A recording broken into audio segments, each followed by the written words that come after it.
Hello लोगोफोर नै जों दिनै बोरमा माबालायबाय हालायबाय नै आसला होख्लायलायबाय नै जोंना फान्थाथारलै बेयो देन्जारसो मानसिया एकदम आसलथार बिदियाव लोंखुनोसैलाय बियो आसला नुदों खुवायावनो माबायदि बोरमासो होलायबाय नै गाइसमोन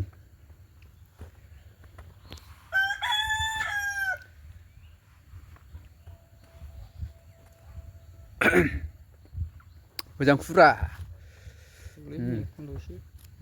एसे मोजाङै ब्लेडआ बौआनदां मोजाङै फाग्लाया नोङो ब्लेड गोबौद्राय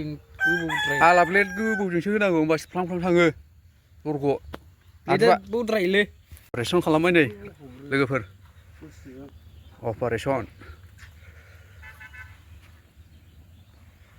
नाबो गोदानोसै ना लोगोफोर नोंथांमोनहा नायलांबाय थाबानो जाबाय। हेल' गाइस नै जों दा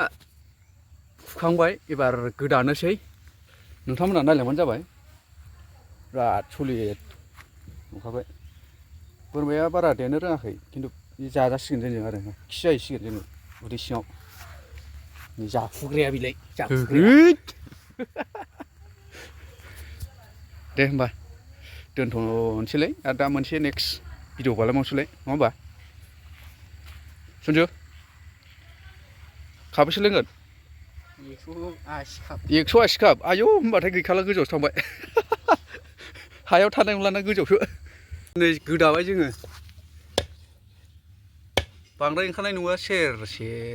1.5 केजिसो ओंखारगोन दा माने गोदाग्राया गोदाग्रा नै दाखाथि देन्जारखा बेयो मिथिबाय लोंखुनायाव देन्जारखा आरो दानसिनायाव देन्जारखा लोगोफोरनि गोदाखांबाय दा गैया बेदरानो बांद्राय ओंखारासै सेरसेनि एसेल' बारसिगोन